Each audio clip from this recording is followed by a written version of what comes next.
ምስክር ሁለተኛ እናት ቤተክርስቲያን ተዋርዳብኛል በኔ ሲጠየቅ አላውቅም እኮ ነው ያለ። የኔ አይደለም ማለት አለበት። እኔን አካባቢ አድርጎ ቀጥሮ አስገድደው ደፍረዋል። አልደፈሩም።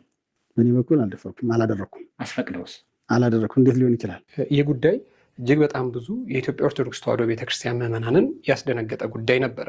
ከማስደንገጥም በላይ ነገርየው ህዝቡን ለሁለት ከፍሎት ነበር።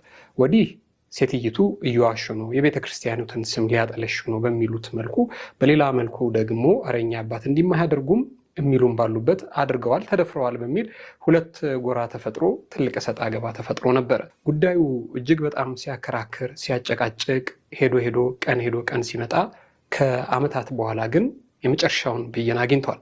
ምንድን የተፈጠረው ነገር? ነገርየውን ከስር ከመሰረቱ እንድታስታውሱት የተወሰነ ቪዲዮ እናሳያችሁ። መጀመሪያ በእኚህ ሰው ተደፈርኩ ያሉት እናት ይህንን ይመስላሉ። የእሳቸውን ስቃይ እናሳያችሁ። እስከ 11 ሰዓት እስከ ምሽቱ 1 ሰዓት ነው የጾም ሰዓት። አዚ ያደረገ ሰውነት ላይ ሆኜ ስንስን ያህል ነገር ተሸክም የዚሁ ብኔ ደግሞ አስወርጅ በልኩበት ህግ ቤተሰር አስወርጃል። አላስወርጅም እንዴት ነው የክርስቶስን ሰማፈር ሲኔኮ አለበቀ ብዬኖች የነበረ ለምንድን እንዴት እንሳፈርሳለሁ? ግን እንኳን እንድን ያለኝ አንድም ሳይጠይቀኝ ያለው እስከ ዛሬ ሚዲያ ላይ እንኳን ለቅቄ ይኸው ልጅሽ እንደ ድንግል ማርያም ኃጢአተኝት ልጅሽ የተሰደድኩ አደግሬም ሚዲያ ላይ እንኳን ለቅቄ ወንድሞቼ ልንሞት ነው እንግዲህ ከእኛ ስጋ ዝምድና ወጥኝ በማር ተጠጊ ሚዲያውን ያየ መስጠጋሽ ብሎ ነው የሰዱድኝ። ዛሬ መጥቻለሁ። እኔ የምለው እናት ቤተክርስቲያን ቤተ መቅደስ አትጥራ የኔው ነገር ለምኜ እበላለሁ። ልጅ ግን ለምንድን ምስክር ሁለተኛ እናት ቤተክርስቲያን ተዋርዳብኛል በኔ ሲጠየቅ አላውቅም እኮ ነው ያለ።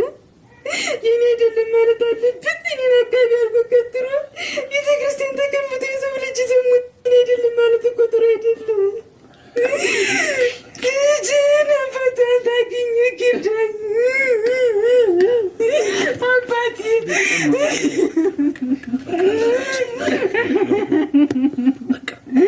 እኔ ተከስራቸውን አዋርጃለሁ። አረናታችን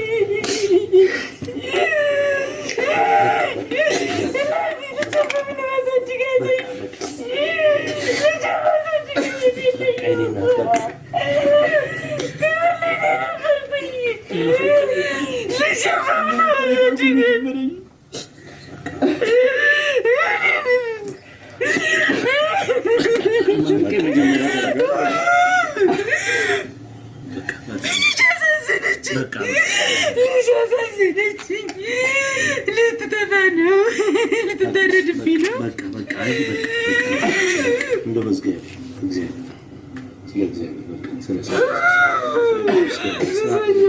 ሲያለቅሱ የምናያቸው እናት በቀድሞ ስማቸው እማሆይ አመልማል ነበሩ። ጉዳዩ የተፈጠረው የዚህችን ዓለም ጣጣ የዚህችን ዓለም መልክ ትቼ ለአምላኬ አገለግላለሁ፣ እገዛለሁ፣ እውቀቴንም ውበቴንም ጉልበቴንም ለአምላኬ እሰጣለሁ፣ ሰማያዊውን ሕይወት እናፍቃለሁ፣ ዓለምን ትቻለሁ ብለው አባይ ማዶ ከሚገኝ ከቅዱስ ገብርኤል ገዳም ይገባሉ። ታዲያ ከዕለታት በአንድ ቀን በደብሩ አስተዳዳሪ ይጠሩና ስለመደፈራቸው ይናገራሉ። ተደፍረው ታዲያ ልጅ ይወልዳሉ። በዚህ ምክንያት እየተሳደድኩ ነው፣ ብከስም ሚዲያ ላይ ብቀርብም የሚሰማኝ የሚያምነኝ አካል አጣው ብለው ያሉበትን ሁኔታ ከዓመታት በፊት የተናገሩበት ቪዲዮ ነበረ። ይህ ጉዳይ ታዲያ በወቅቱ የኢትዮጵያ ኦርቶዶክስ ተዋሕዶ ቤተክርስቲያን ምዕመናንን እጅግ በጣም ያስደነገጠ ልባቸውንም ለሁለት የከፈለ ጉዳይ ነው። ወዲህ እኚህ እናት የእውነት ነው ተደፍረዋል፣ በደል ደርሶባቸዋል፣ ቤተክርስቲያኒቱ ቤቷን ልትመረምር ይገባል። ወዲያ ደግሞ አይ ስም ማጠልሸት ነው፣ ግለሰቡም እንዲያደርጉም ትልቅ የገዳም አስተዳዳሪ ሆነው የተባሉት ሰው እንዴት እንዲያደርጋሉ በሚል ትልቅ መከራከሪያ ርዕሰ ጉዳይ ተፈጥሮ ነበረ። የኚህ እናት እንዲህ ባለ ሁኔታ ውስጥ ማሳለፍ ግን የብዙዎችን ልብ የሰበረ ጉዳይ ነበር። ታዲያ ይሄ ጉዳይ ሄዶ ዓመታት ከፈጀ ክርክር፣ ጭቅጭቅ፣ ውጣ ውረድ በኋላ መጨረሻ ላይ እውነቱ ሊታወቅ ችሏል። ይህንን ጉዳይ በተመለከተ ሚዲያ ላይ ቀርበው የአባይ ማዶ የቅዱስ ገብርኤል ገዳም አስተዳዳሪ የሆኑት እግረኛው ሚዲያም ላይ ቀርበው ጉዳዩን በተመለከተ ለቀረበላቸው ጥያቄ የሰጡት መልስ አለ። የተባለውን ነገር እኔ አላውቅም፣ አልደፈርኩም፣ ሴትዮዋም ቤቴን አታውቀውም ሲሉ እንዲህ ብለው መልስ ሰጥተው ነበረ። ልጅ በእኔ በኩል የተባለው ነገር ውሸት ነው። በወጣው ቪዲዮ ያየሁትን ታሪክ እማሆይ ሐመልማል የገለጸችው ነው የምደግመው። ማታ ሰዓት ነው ከሆነ ዲያቆን ልጅ ጋር ነው ወደ ቤቴ ነው ያሉኝ። በኋላ እሱን ሂድ አሉት።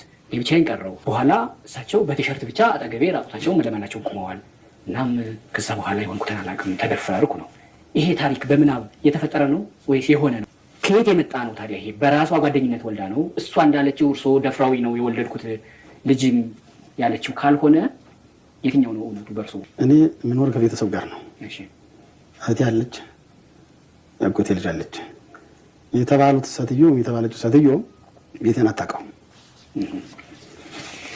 ወሬውን ሰምቼዋለሁ በዚህ ልክ እንደሆነ። ቤቴን ግን ግቤን የትል እንደሆነ አታውቀውም። የኔ ቤት እህቶቼ የት ነው? ወንድሞቼ የት ነው? አቤት ያሉ ቤተሰብ የት ነው? በዚያ ልክ እሷ ከኔ ቤት መጣ ለኔ ልታዘጋጅልኝ የምትችለው ምን ስለሆነ ከኔ ቤቴን አታውቀውም። ወደ እኔ ቤትም አልመጣችም። የሆነው ነገርም እኔ ጉዳይ አይመለከትም። ጉዳዩን ከሆነበት አካል ጋር መፈለግ ነው የሚሻለው። መላከ ብርሃን ቆሞስ አባ ክፍለ ማርያም አለማየሁ እማሆይ ሐመልማል አድማሴን አስገድደው ደፍረዋል አልደፈሩም? በእኔ በኩል አልደፈርኩም፣ አላደረኩም። አስፈቅደውስ? አላደረኩም። እንዴት ሊሆን ይችላል? እኔ እኮ ዓላማ አለኝ። ወደዚህ ስመጣ ማንም ሰው አስገድዶኝ ማንም ሰው ይህንን አድርግ ብሎ መርጦልኝ አይደለም። ለእኔ በወታደር ተገድጄ አይደለም የመነኮስኩኝ። ቤተክርስቲያኔ እንደ አባቶቼ ክብር የማገኝበት፣ እንደ አባቶቼ በረከት የማገኝበት፣ እንደ አባቶቼ ባልበቃም አባቶቼ በሄዱበት መንገድ ሄዳለሁ ብዬ የጀመርኩ ወጣኔ መነኩሴ ነኝ። እንግዲህ ግለሰቡ ከዚህ ጉዳይ ጋር ተያይዞ ለቀረበባቸው ስሞታና ቅሬታ የሰጡት መልስ ይህንን ይመስላል። ምንም እንኳን ሚዲያ ላይ ቀርበው እኔ ይህንን ጉዳይ አላደረኩም የተባለችውም ሴትዮ ቤት የመታ አታውቅም፣ እኔ የምኖረው ከእህቶቼ ጋር ነው፣ ቤቴንም አታውቀውም፣ እሷ ምን ስለሆነች ነው መታ ለእኔ የምታበስልልኝ ለእኔ የምትሰራልኝ ብለው ቢሉም እናት ግን ከዚህ ጉዳይ ጋር ተያይዞ በጣም ብዙ መከራ፣ በጣም ብዙ ስቃይ፣ መሰደድ እንዳለባቸው ተናግረው ነበረ። ይህንን ጉዳይ በተመለከተም እንግዲህ ወደ ሌላ ሚዲያ መጥተው እኚህ ግለሰብ እያሳደዱኝ ነው፣ ልጄም ማሳደግ አልቻልኩም፣ እልፍ ሲልም ደግሞ በሰውም እያስላኩ ልጁን አስወርጂውም እያሉኝ ነው በሚል እንግዲህ በጣም አምረው ሲያለቅሱ ነበረ። ታዲያ ይሄ ከሆነ ከብዙ የፍርድ ቤት ክርክር የፍርድ ቤት ውጣ ውረድ በኋላ የተፈጠረው የሆነው ነገር ግን እጅግ በጣም የሚገርም ነገር ነው። እኚህ የአባይ ማዶ የቅዱስ ገብርኤል ገዳም አስተዳዳሪ የሆኑት ግለሰብ በወቅቱ አባት ካልሆኑ ወዲህ ፍርድ ቤትም መጥተው ቢከራከሩ ወዲያ ደግሞ ዲኤንኤ ቢያስመረምሩና ነፃነቱን ቢያረጋግጡ ቢባሉም እንግዲህ በአባቶች ፊት ሲጠየቁ እሺ የተባልኩትን አደርጋለሁ ፈጽማለሁ ቢሉም ነገር ግን በተግባር አንዱም ነገር ላይ አለመገኘታቸውን ሰምተናል። መጨረሻ ላይ የሆነው ነገር ግን በተለይ ደግሞ ትላንትና በባህር ዳር የዋለው ችሎት የወሰነውና ያረጋገጠው ነገር ደግሞ እጅግ በጣም አስገራሚና አስደናቂ ጉዳይ ሆኗል። በዚህ ልክ አዲስ አበባ ድረስ መጥተው እኔ ሴትይቱን አላቃትም፣ ምንም አላደረኩም፣ እንደውም ከዚህ ቀደም ገዳም ውስጥ መጽሐፍ እየሰረቀች እንዲህ ያለ አባት ጠየቀኝ፣ እንዲህ ያለ አባት እንዲህ አለኝ ብላ የአባቶችን ስም ታጠፋ ነበር በማለት ስሟን ያጠለሿት እኚህ ግለሰብ ግን ነገሩን ስለመፈጸማቸውና የልጅ አባት ስለመሆናቸው ተረጋግጧል። ይህንን ጉዳይ በተመለከተ ዘርዘር ያለውን ሀሳብ እንንገራቸው ብለን ነው። አብራችሁን ቆዩ። ማለታቸውን ተከትሎ በጉዳዩ ላይ ስማቸው ተጠቅሶ የነበሩት በቀድሞ ስማቸው አባ ክፍለ ማርያም ተብለው የሚጠሩት አቶ ክፍለ ማርያም በተመሳሳይ ሚዲያ ላይ ቀርበው እኔ እንዲህ ያለ ነውር አልፈጸምኩም፣ እኔ የምኖረው ከቤተሰቦቼ ጋር ነው፣ ከእህቶቼ ጋር ነው፣ እሷ ጭራሽ ቤቴንም ጓዳይንም ጎድጓዳውንም አታውቀውም፣ እርሷ ምን ስለሆነች ነው ለእኔን መታ የምታበስልልኝ? በየትኛውስ አጋጣሚ ነው እርሷን የምደፍረው? ወዳም ፈቅዳም ወድጄም ፈቅጄም አስገድጄም ያደረግኩት ነገር የለም ሲሉ ተናግረዋል። ነገር ግን ግለሰቡ በተበዳይ እናት የቀረበባቸውን ጥያቄና ክስ ነፃ ለማውጣት ይረዳቸው ዘንድ በፍትህ ፊትና በቤተ ክርስቲያኒቷ የበላይ ኃላፊዎች ዘንድ ቀርበው ሲጠየቁ የዲኤንኤ ምርመራ ለማድረግ ፈቃደኛ መሆናቸውን ሲጠየቁ ፈቃደኛ ነኝ ያሉ ቢሆንም ግን በአካል ተገኝተው ለምርመራ አስፈላጊውን ነገር እንዲያደርጉ ሲጠየቁ ግን አሻፈረኝ በማለት አድራሻቸውን ሲያጠፉ ተስተውለዋል። በወቅቱ እማሆይ ሐመልማል ጉዳዩን ወደ ፍርድ ቤት የወሰዱት ቢሆንም ተከሳሽ አቶ ክፍለ ማርያም በፍርድ ቤት በቀጠሮ ባለመገኘታቸው ምክንያት ጉዳዩ እየተንዛዛ መሰንበቱ ይታወቃል።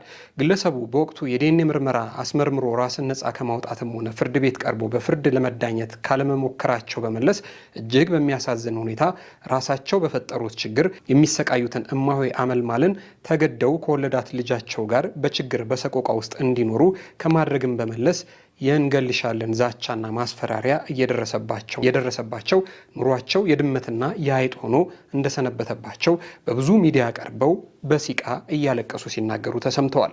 እስከ 11 ሰዓት እስከ ምሽቱ 1 ሰዓት ነው የጾም ሰዓት። አዚያ ያደረከ ሰውነት ሊውኝ ስንስን ያል ነገር ተሸክም የዚሁ በኔ ደግሞ አስወርጅ በርኩበት ህግ ቤተሰር አስወርጃለሁ። ዓለም በቃኝ የልጅነት ጉልበቴን፣ እውቀቴን፣ ውበቴን፣ ሁሉንም ነገሬን ለአምላኬ ሰጥቼ ዘመኔን ሙሉ እርሱን ሳገለግል የእርሱ ባሪያ ሆኜ እኖራለሁ ብለው ያሰቡትን እናት በዛ በቅዱስ ስፍራ እንዲያ ባለ መልኩ ያረከሱት እኚህን ግለሰብ በተመለከተ የቅዱስ ሲኖዶሱ ውሳኔ ያሳልፏል።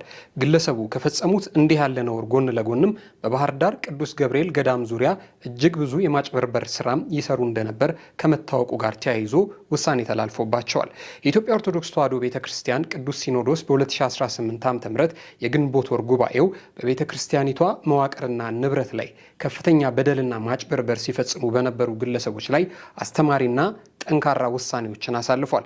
በተለይም ደግሞ በባህር ዳር ሀገረ ስብከት በታላቁ የቅዱስ ገብርኤል ገዳም ስም ሲነግዱ የነበሩት ሰዎችንና ጉዳዮቻቸውን አስመልክቶ የወጡ መረጃዎችን እንደሚከተሉት ጉዳዩን ያብራራሉ። አንደኛ፣ የአቶ ክፍለ ማርያም በቀድሞ ስማቸው አባ ክፍለ ማርያምን በተመለከተ የክህነት መፍረስና ወቅታዊ ሁኔታ ቀደም ሲል በባህር ዳር ቅዱስ ገብርኤል ገዳም በአስተዳዳሪነት ተመድበው የነበሩት አቶ ክፍለ ማርያም ከገዳሙ አስተዳዳሪነት ከተነሱ በኋላ በገንዘብ በጉልበት ተደግፈው እስከ ጠቅላይ ቤተ ክህነት በመሄድ ይግባኝ ለማለትና ድጋሚ ስልጣን ለመያዝ ጥረት ሲያደርጉ ቆይተው ነበር። ይሁን እንጂ ቅዱስ ሲኖዶሱ ግለሰቡ የፈጸሟቸውን የሥነ ምግባር ግድፈቶችና የቅዱስ ቃሉን መተላለፍ መሰረት በማድረግ የሚከተሉትን ውሳኔዎች አጽንቶ አስተላልፎባቸዋል። የክህነት መፈታት በተመለከተ ግለሰቡ ስርዓተ ክህነታቸውን ያፈረሱ በመሆኑ ዳግም በገዳሙም ሆነ በማናቸውም የክህነት አገልግሎቶች የቤተ ክርስቲያን መዋቅር ውስጥ በአስተዳዳሪነት መመለስ እንደማይችሉ በሰነድ ተረጋግጦባቸዋል። ይህም ውሳኔ ተላልፎባቸዋል። አቶ ክፍሌ አሁን ያሉበት ወቅታዊ ሁኔታ በአሁኑ ወቅት በአዲስ አበባ ከተማ አልባሰ ምንኩስናቸውን ወይም ደግሞ ቀሚስና ቆባቸውን አውልቀው በሲቪል ልብስ በጃኬትና በኮፍያ እንዲሁም በተራ ሱሪ እንደሚንቀሳቀሱ ከቦታው የደረሱ የምስል መረጃዎች ለቤተ ክህነቷ ደርሰዋል።